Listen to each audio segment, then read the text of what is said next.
Good morning, students. Now we are going to start our chapter number 2. Our first chapter is over now. Now moving to the chapter number 2. What is its heading?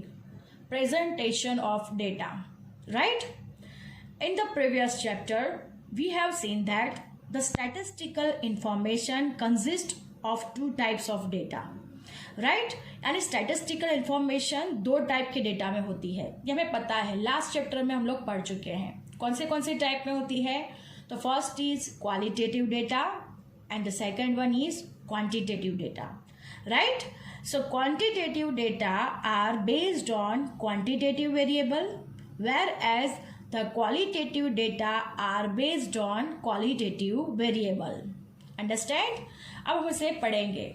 यानी दो तरह के data होते हैं जो हम आगे सीख चुके हैं, quantitative data and qualitative data, right. अब हमें जो डेटा मिलता है उस डेटा का हमें क्या करना पड़ता है, क्लासिफिकेशन, और फिर उसको प्रेजेंट करना पड़ता है। प्रेजेंटेशन तो कैसे, तो टेबुलर फॉर्म में कर सकते हैं, ग्राफिकल मेथड से कर सकते हैं, बहुत सारी ऐसी मेथड्स है जिसमें हम प्रेजेंट कर सकते हैं डेटा को। वो आगे हम इस चैप्टर में बारी बारी से सीखेंगे। अंडरस्टैंड। अब हम सीखते हैं what is the meaning of classification. First we have to understand about classification meaning and necessity. Now we are starting our chapter. Now locate here data. Data कितने टाइप्स के होते हैं, तो टू टाइप्स के होते हैं। यहाँ पे लिखा हुआ है qualitative data and quantitative data, right? So qualitative data and quantitative data are the two types of data. Now moving to the next. Quantitative data based on quantitative variable and qualitative data based on qualitative variable. It means that quantitative data are based on quantitative variable whereas qualitative data are based on qualitative variables. Quantitative data जो है वो किस पे based होता है, तो quantitative variable के साथ, और क्वालिटेटिव डेटा जो बेस्ड होता है वो किस पे होता है, qualitative variable. Understand.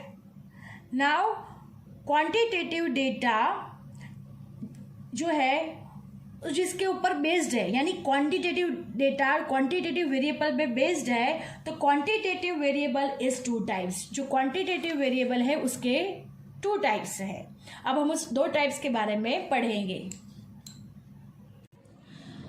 Look at here, quantitative variable is of two types.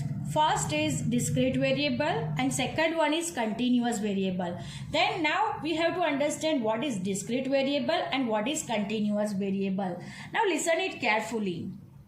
If a variable can assume countable values, ध्यान से सुनना, if a variable can assume countable values within the specified range, then it is called discrete variable. It means that जिसको हम counting कर सकते हैं उसको क्या बोलेंगे, discrete variable. फॉर एग्जाम्पल हम लोग ले लेते हैं नंबर ऑफ चिल्ड्रन पर फैमिली। अगर पर फैमिली यानी एक फैमिली में चिल्ड्रन कितने हैं, तो हम काउंट कर सकते हैं ना कि एक फैमिली में 2 चिल्ड्रन हैं, दूसरी फैमिली में 3 है, तीसरी फैमिली में 4 है। तो वो कैसा डेटा हो गया, डिस्क्रीट वेरिएबल। और दूसरा एक एग्जाम्पल लेते हैं हम लोग, number of accident on road.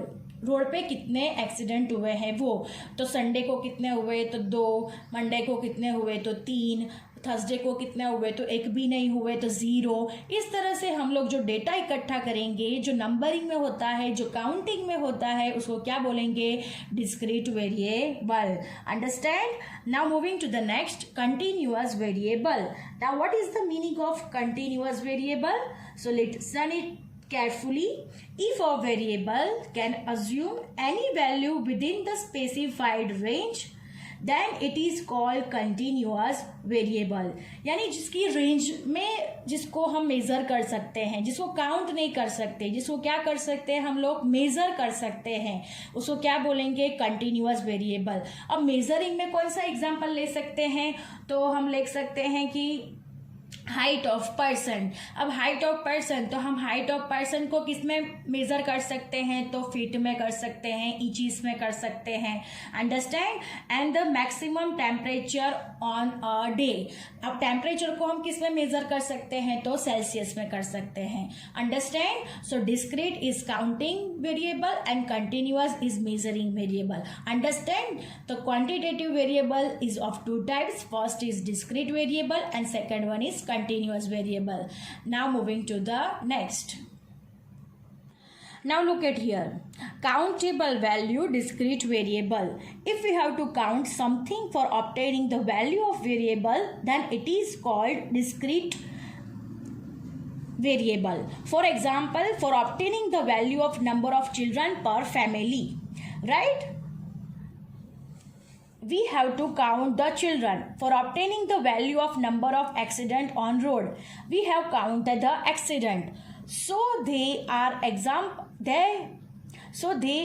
examples of discrete variables.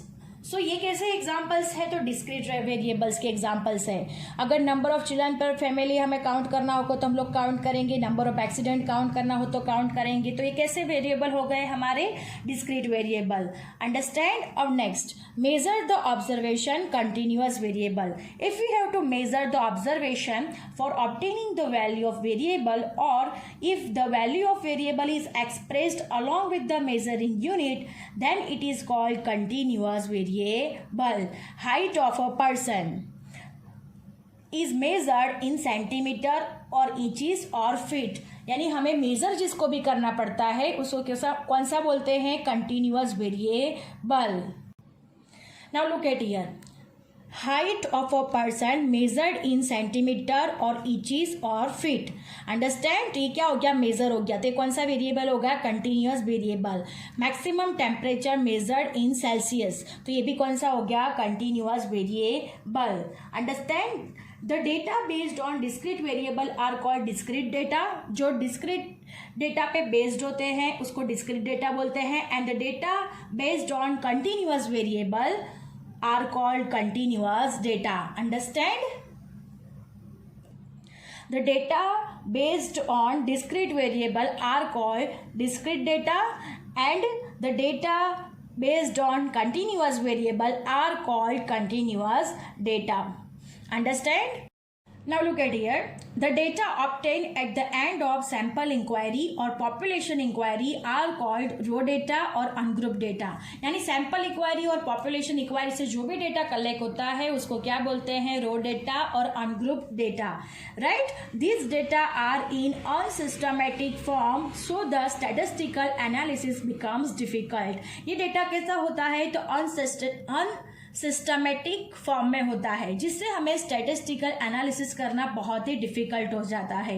Hence it is necessary to arrange the data in a systematic and short form.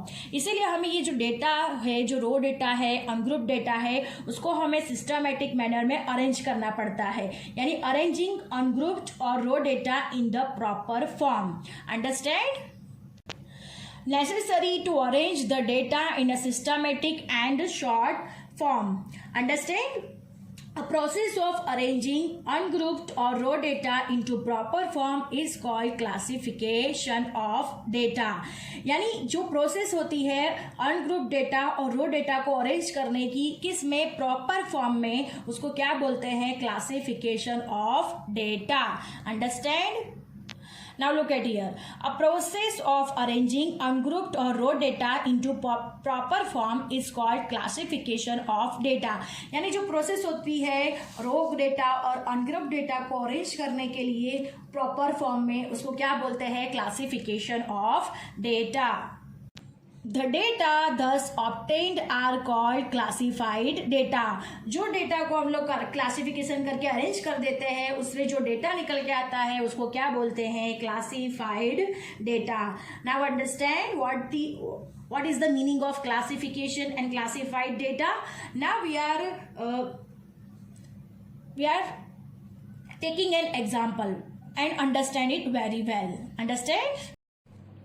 For example, it is known that the daily demand of certain commodity during a week are 12, 16, 8, 12, 8, 8 and 10 respectively. From these raw data, so ये क्या है कि during a week, एक week के लिए demand of certain commodity, कोई demand है, certain commodity की डिमांड दी गई है, उसमें कौन कौन से डेटा दिया है, तो 12, 16, 8, 12, 8, 8 and 10. From this raw data, तो दिस डेटा इज कैसा, रो डेटा है, ये डेटा हमारे लिए कैसा हो गया, raw data. It is clear that there are 3 days during which demand of commodity is 8 units. आप देख सकते हो 8 यूनिट्स कितनी दफा रिपीट हो रहे हैं, 1, 2 और 3. तो इसका मीनिंग क्या हो गया हमारा यहाँ पे, it is clear that there are 3 days during which demand of commodity is 8 unit. 1 day during which the demand is 10 units. एक दिन के लिए कितनी हो जाती है, 10 units. 2 days during which the demand is 12 units. 2 days के लिए कितनी हो जाती है, 12 units. Understand. And 1 day during which the demand is 16 units. 1 day के लिए कितनी हो जाती है, 16 units. This information can be presented in the following classified table. ये कैसा डेटा है, रो डेटा है. अब हम उसको क्लासिफाइड टेबल में क्या करेंगे, ड्रॉ करेंगे और उसको फिर हम लोग क्लासिफाइड कर देंगे. Understand. Now look at here, these are the raw data. From raw data we classified into this table. Demand of the commodity, demand of the commodity तो 8, 10, 12, 16, राइट. अब 8 जब भी डिमांड ऑफ कॉमोडिटी है तब कितने दिनों के लिए है, तो 3 दिन के लिए है.